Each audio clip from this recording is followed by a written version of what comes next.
तो good morning all of you. और कैसे हैं, उम्मीद करते अच्छे होंगे। तो आइए शुरू करते हैं आज का क्लास। हम लोग पढ़ेंगे अम्लों के रासायनिक गुण, केमिकल प्रॉपर्टीज ऑफ एसिड।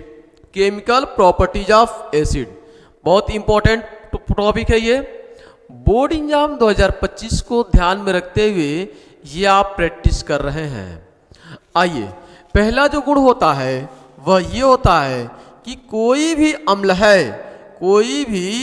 है वह सक्रिय धातु से क्रिया करता है। जब सक्रिय धातु से क्रिया करता है, कोई भी धातु आप लें, क्रिया कराएंगे तो हमेशा उसमें से हाइड्रोजन गैस बाहर निकलती है। हाइड्रोजन गैस मुक्त होती है और जो बचता है उसे हम लवण कहते हैं। जो बचता है उसे हम सॉल्ट कहते हैं। तो पहला प्रॉपर्टीज है इसका कि जब विभिन्न अम्ल सक्रिय धातुओं से क्रिया करती है तो हाइड्रोजन गैस बाहर निकालती है और लवण बनाती है। फॉर एग्जाम्पल के लिए हम बात करें अगर आपसे, तो कहेंगे ये हमारे पास सोडियम है। यह सोडियम अगर कोई अम्ल लेते हैं, HCl अम्ल ले लेते हैं, अगर इसे हम क्रिया कराएं तो सबसे पहले ये हाइड्रोजन गैस यहाँ से बाहर निकलेगी, यानी H2 बाहर निकल जाएगा। जो बच जाएगा वह लवण बनेगा। तो Na बचा और Cl बचा। हाइड्रोजन तो बाहर निकल गया, तो ये हाइड्रोजन बाहर आ गया, ये बाहर आ गया हाइड्रोजन, तो बचा कौन? Na और Cl। तो ये बचा है NaCl। ठीक है, NaCl। आप इसे बैलेंस करना चाहते तो बैलेंस कर सकते हैं या छोड़ दीजिए, आपकी इच्छा है। ठीक है, आप इसे बैलेंस भी करना चाहते हैं तो बैलेंस कर सकते हैं।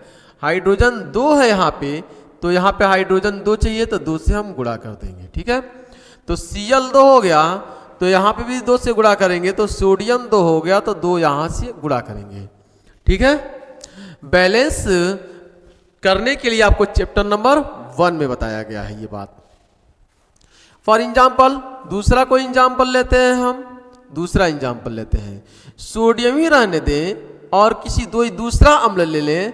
जैसे मैंने लिया HCl, वैसे लिया मैंने HNO3 नाइट्रिक एसिड। ठीक है, जब सोडियम को नाइट्रिक एसिड से मैं क्रिया करा रहा हूं तो यहां से हाइड्रोजन गैस रिमूव होगा, यहां से हाइड्रोजन गैस बाहर निकल जाएगा। जब यह हाइड्रोजन गैस बाहर निकलेगा बचे क्या? तो बचेगा सोडियम और NO3। सोडियम और NO3 आपस में क्रिया करेगा और ये बनाएगा सोडियम नाइट्रेट। ठीक है, सोडियम नाइट्रेट बनाएगा। सोडियम और नाइट्रेट क्रिया करके सोडियम नाइट्रेट बनाएगा। ये हाइड्रोजन रिमूव हो गया है। फॉर एग्जाम्पल बहुत सारे ढेर सारे एग्जाम्पल हम लेने वाले हैं, आपको प्रैक्टिस कराना मेरा उद्देश्य है। आइए तीसरा एग्जाम्पल लेते हैं। सोडियम हम लेते हैं और यहाँ पर अम्ल हम चेंज कर लें, H2SO4 कर लें। बैलेंस आप करते रहिए। ठीक, आप H2SO4 से जब क्रिया कराएंगे तो हाइड्रोजन गैस रिमूव करेगा, बाहर निकल जाएगा। हाइड्रोजन गैस यहाँ से बाहर आ गया तो बचा कौन? Na और SO4। ये बचेगा सोडियम सल्फेट। Sodium sulphate. ठीक है, फॉर एग्जाम्पल और एग्जाम्पल 1-2 लेते हैं हम आपको। सोडियम में रहने दें, धातु अभी बदलेंगे हम। ठीक है, कुछ दूसरा अम्ल ले लेते हैं। अम्ल ले लेते हैं हम। ठीक है, दूसरा कोई अम्ल ले लीजिए, H2CO3। ठीक है, H2CO3 अम्ल ले लिए, चेंज कर दिए, तो यहां से हाइड्रोजन बाहर निकल जाएगा। हाइड्रोजन बाहर निकले और बचेगा क्या? हाइड्रोजन जैसे बाहर निकलेगा Na2CO3 बनेगा। ठीक है, अम्ल हम चेंज कर लेते हैं एक बार और। कोई दूसरा एग्जाम्पल ले लीजिए, अम्ल। ठीक है, एसिटिक अम्ल ले लीजिए, CH3COOH, थोड़ा सा बड़ा अम्ल ले लेते हैं। ठीक है, इसको अगर लेते हैं, इससे क्रिया कराएंगे तो हाइड्रोजन गैस रिमूव तो करेगा ही करेगा। अगर हाइड्रोजन गैस कहाँ से निकलेगा? याद रहे, यहां से निकलेगा। ये हाइड्रोजन बाहर निकला तो ये सोडियम यहाँ पे जाकर जुड़ जाएगा और ये बनेगा CH3COONA। ठीक है, इस तरह से बहुत सारे आप एग्जाम्पल ले सकते हैं। इस तरह से ये ने 5 एग्जाम्पल लिया है। थोड़ा हम धातु को बदल बदल कर एग्जाम्पल लें, धातु को अलग अलग चेंज करके एग्जाम्पल लें। आइए, अगर सोडियम के जगह पे हम पोटेशियम रख दिए होते और इनसे क्रिया कराते, सोडियम की जगह पे आयरन रख लिए होते और इनसे क्रिया कराते, या सोडियम की जगह पे मैग्नीशियम रख लेते, इनसे क्रिया कराते, यानी किसी भी अम्ल को किसी सक्रिय धातु से अगर हम क्रिया कराएंगे तो हमेशा हमेशा हमेशा हाइड्रोजन गैस बाहर निकलेगा और जो बचेगा वह लवण कहलाएगा। जो बचेगा वह लवण कहलाएगा। ये रहा इस पहला प्रॉपर्टीज याद रहेगा आपको, निश्चित रूप से याद रहेगा। पहला प्रॉपर्टीज क्या है कि जब कोई सक्रिय धातु किसी अम्ल से अभिक्रिया करता है तो हाइड्रोजन गैस बाहर निकालता है और लवण बनाता है। ये रहा पहला प्रॉपर्टीज। ठीक है, पहला प्रॉपर्टीज, इसको लिख दे रहा हूं। ठीक है, मैं लिखता हूं विभिन्न, पहली प्रॉपर्टीज में लिख दे रहा हूं विभिन्न अम्ल सक्रिय धातुओं से क्रिया करके हाइड्रोजन गैस H2, ठीक है, हाइड्रोजन गैस बाहर निकालती हैं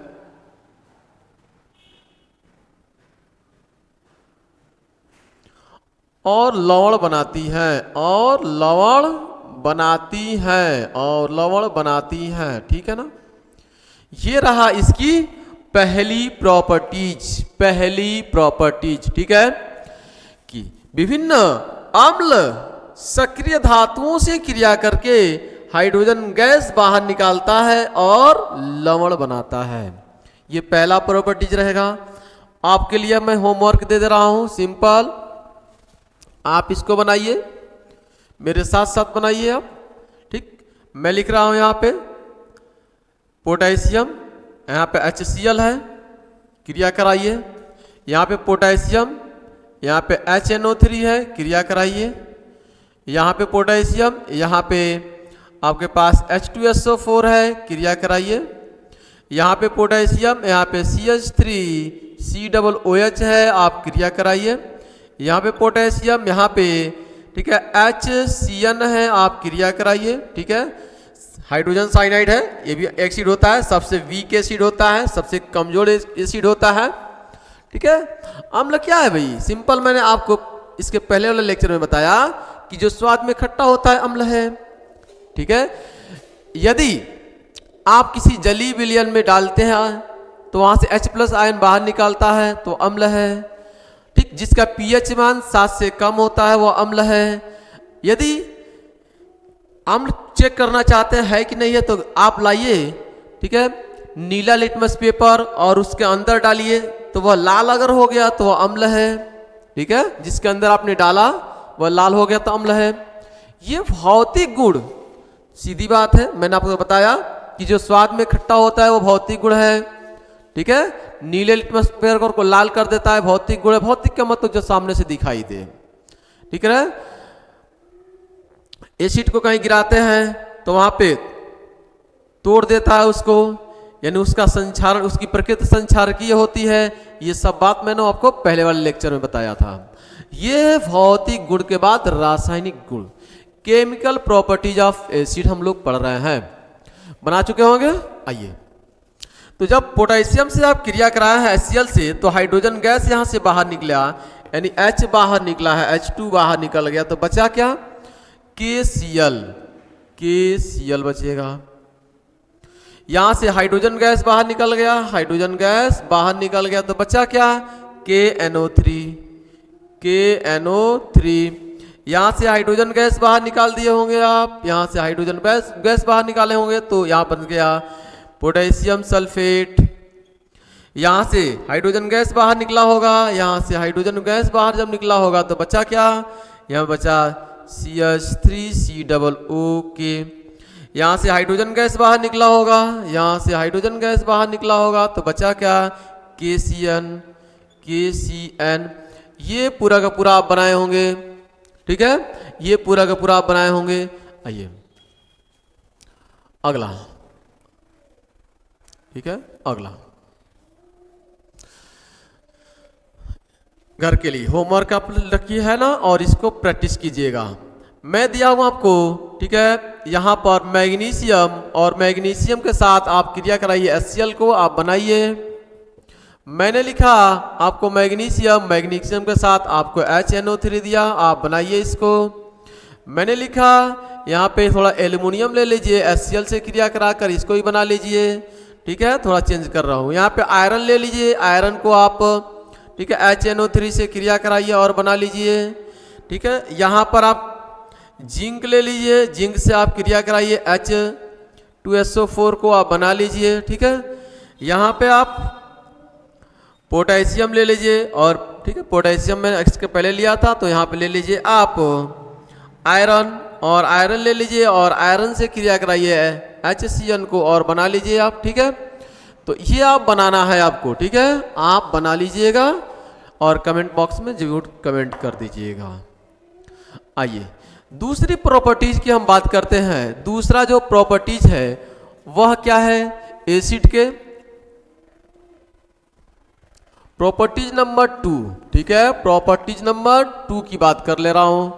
तो दूसरी प्रॉपर्टीज है, यानी दूसरा इसका गुण है, ठीक है, कि कोई भी अम्ल आप लीजिए, कोई भी अम्ल लीजिए और धातु कार्बोनेट, किसे, धातु कार्बोनेट या धातु बाइकार्बोनेट, या आप लिखेंगे क्या, धातु बाइकार्बोनेट, बाई मतलब हाइड्रोजन, कार्बोनेट से यदि अम्ल किसी अम्ल से क्रिया कराते हैं तो ये बनता है आपके पास जल बनेगा, कार्बन डाइऑक्साइड बनेगा, और जो बचेगा वह लवण कहलाएगा। तो जब किसी धातु कार्बोनेट या धातु बाइकार्बोनेट से, बाइकार्बोनेट को किसी अम्ल से क्रिया कराते हैं तो जल बनता है, कार्बन डाइऑक्साइड निकलता है और बचता है लवण, ठीक है, ये प्रोसेस होता है।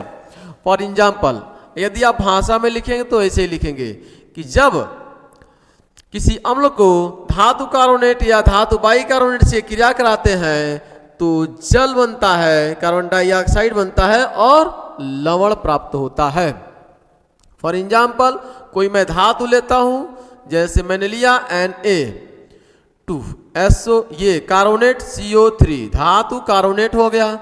मैं इसको क्रिया करा दिया किसी अम्ल से, HCl से मैंने क्रिया करा दिया, तो यहां से निकलेगा क्या, पहले तो आप जल निकालिए, तो जल H2O कहां से निकलेगा, देखिए यहां से एक H और यहां से एक ऑक्सीजन, ये 3 ऑक्सीजन है, तो 2 H2 और O, ये 3 ऑक्सीजन, यहां से एक ऑक्सीजन निकल गया और इस हाइड्रोजन से जुड़ गया तो क्या बनाएगा, जल बनाएगा। और 2 ऑक्सीजन है और एक कार्बन से जुड़ेगा तो यहां पे जो बनेगा वह कार्बन डाइऑक्साइड बनाएगा, ठीक। यहां से एक ऑक्सीजन निकल गया, एक हाइड्रोजन से जुड़ा तो जल बना लिया, और यहाँ पे कार्बन बचा, 2 ऑक्सीजन बचा तो कार्बन डाइऑक्साइड बना लिया। अब बचा है क्या, तो ये सोडियम यहाँ पे बचा है और यहाँ पे क्लोरीन बचा है, तो ये बच जाएगा NaCl, क्लोरीन, ठीक है, यह सोडियम क्लोराइड हो जाएगा। ये पूरा का पूरा रिएक्शन हो गया, आप इसे संतुलित कर सकते हैं। और दूसरा एग्जाम्पल मैं ले रहा हूं आपको, सिंपल एक दूसरा एग्जाम्पल लेता हूं, ठीक है, जैसे इसी को मैं लूं, धातु कार्बोनेट लिया हूं, मैं लेता हूं धातु बाइकार्बोनेट, यानी सोडियम हाइड्रोजन कार्बोनेट में ले लिया, यहीं पे वापस HCl से अगर मैं क्रिया कराऊं तो यही बनेगा, क्या, वापस क्या निकलेगा, जल बाहर निकलेगा आपके पास। जल कहाँ से, एक ऑक्सीजन यहाँ से, एक हाइड्रोजन यहाँ से, एक हाइड्रोजन यहाँ से, ये 2 हाइड्रोजन और यहाँ से एक ऑक्सीजन, 2 हाइड्रोजन और 1 ऑक्सीजन जल बना लेगा, और यहाँ से 1 कार्बन और 2 ऑक्सीजन मिलकर क्या बनाएगा, कार्बन डाइऑक्साइड बनाएगा, और वापस NaCl जो बच जाएगा वह लवण कहलाएगा। ठीक है, वापस जो NaCl बचेगा वह क्या कहलाएगा, लवण कहलाएगा। तो NaCl बच जाएगा, लवण हो जाएगा। इस तरह से धातु कार्बोनेट या धातु बाइकार्बोनेट आपस में अभिक्रिया करती है। बात समझ में आ गई? कोई दूसरा एग्जाम्पल लेते हैं। ठीक है, फॉर एग्जाम्पल दूसरा ले लेते हैं। मैं ले रहा हूं, ठीक है, potassium carbonate, potassium carbonate, potassium carbonate लिया हूं। जब पोटेशियम कार्बोनेट में लूंगा और कोई अम्ल ले रहा हूं, अम्ल ले रहा हूं मैं HNO3, ठीक है, नाइट्रिक एसिड मैंने अम्ल ले लिया, इससे मैं क्रिया कराऊंगा तो यहां से हाइड्रोजन गैस पहले बाहर, यहाँ पे H2 पहले बाहर निकलेगा, यहाँ से हाइड्रोजन और यहाँ से 1 ऑक्सीजन ले लीजिए, यहाँ से 1 ऑक्सीजन ले लीजिए, यहाँ से हाइड्रोजन, यहाँ से 1 ऑक्सीजन, तो ये बनाएगा H2O। ठीक है, H2O, यहाँ से हाइड्रोजन, यहाँ से 1 ऑक्सीजन, H2O बन गया, और 2 यहाँ पे कार्बन है, यहाँ पे 2 ऑक्सीजन है और 1 कार्बन है, 1 कार्बन है और 2 ऑक्सीजन है, तो ये बनाएगा कार्बन डाइऑक्साइड। अब क्या बचा हुआ है, बचा क्या है, तो पोटेशियम बचा हुआ और NO3 बचा हुआ है, तो पोटेशियम ये नाइट्रिक से जुड़ेगा तो पोटेशियम नाइट्रेट बन जाएगा, पोटेशियम नाइट्रेट बन जाएगा। ये पूरा का पूरा रिएक्शन हो जाएगा, ये पूरा का पूरा रिएक्शन हो जाएगा। ठीक, अब आप बैलेंस कर सकते हैं, सिंपल है। आप पोटेशियम कार्बोनेट में लिया हूं, मैं पोटेशियम हाइड्रोजन कार्बोनेट भी ले सकता था, ठीक है, और क्रिया करा सकता था। यानी कोई भी आप धातु कार्बोनेट ले लीजिए या धातु बाइकार्बोनेट ले लीजिए, ठीक है, और उससे अम्ल से क्रिया करा लीजिए, कोई भी अम्ल ले लीजिए, तो हमेशा हमेशा क्या निकलेगा, जल बाहर निकलेगा, कार्बन डाइऑक्साइड बाहर निकलेगा और कोई ना कोई लवण बनेगा। ये रहा दूसरी प्रॉपर्टीज। ठीक है, ये रही दूसरी प्रॉपर्टीज। इस तरह से आप कोई भी एग्जांपल ले सकते हैं। तो तीसरी प्रॉपर्टीज की बात कर लेते हैं हम। तीसरी प्रॉपर्टीज है, ठीक है, कि कोई भी धातु ऑक्साइड ले लीजिए, आप धातु ऑक्साइड ले लीजिए। जब कोई धातु ऑक्साइड किसी अम्ल से क्रिया करती है, जब कोई धातु ऑक्साइड किसी अम्ल से क्रिया करती है तो हमेशा वह जल बाहर निकालती है, जल बाहर निकालती है, और जो बचता है वह लवण कहलाता है, जो बचता है वह लवण कहलाता है। जैसे मैंने धातु ऑक्साइड में लिया, ठीक है, मैग्नीशियम ऑक्साइड मैंने ले लिया और अम्ल HCl मैंने ले लिया, और इसको क्रिया जब मैं कराऊंगा तो यहाँ से ऑक्सीजन, यहाँ से H, यहाँ से हाइड्रोजन, यहाँ से ऑक्सीजन मिलकर जल बनाएगा, और बचा क्या, Mg और Cl। मैं इनको रिएक्शन कराऊंगा तो MgCl हो जाएगा 2, मैग्नीशियम क्लोराइड। इस तरह से कोई भी आप एग्जाम्पल ले सकते हैं। जैसे मैंने लिया, ठीक है, पोटेशियम ऑक्साइड और HNO3 मैंने ले लिया अम्ल, और क्रिया जब मैं कराऊंगा तो यहाँ से ऑक्सीजन, यहाँ से हाइड्रोजन मिलकर जल बनेगा, बाहर क्या निकलेगा, जल। तो बचा क्या, पोटेशियम और नाइट्रेट। ये पोटेशियम और ये NO3, पोटेशियम नाइट्रेट आपस में क्रिया करके पोटेशियम नाइट्रेट बना लेगा। ठीक है, पोटेशियम नाइट्रेट बनाएगा। पोटेशियम अगर ऑक्साइड में ले लूं और कोई अम्ल ले लूं, सपोज कीजिए मैंने अम्ल ले लिया H2SO4 और क्रिया मैं करा दिया, तो यहाँ से हाइड्रोजन और यहाँ से ऑक्सीजन मिलकर क्या बनाएगा, जल बनाएगा। और बचा क्या, बचा कैल्शियम सल्फेट, कैल्शियम सल्फेट। ठीक है, कैल्शियम सल्फेट, ये कैल्शियम बचेगा और ये सल्फेट बचेगा, दोनों आपस में क्रिया कर लेंगे, कैल्शियम सल्फेट हो जाएगा। बात समझ में आ रही है? कोई भी आप धातु ऑक्साइड ले लीजिए, कोई भी अम्ल ले लीजिए, आप क्रिया कराइए, हमेशा आपको जल बाहर निकलेगा और जो बचेगा वो लवण कहलाएगा। Chemical properties of acid. ठीक है, मस्त रहिए, व्यस्त रहिए। बस आज के लिखना। Thanks for watching this video. जय हिंद, जय भारत।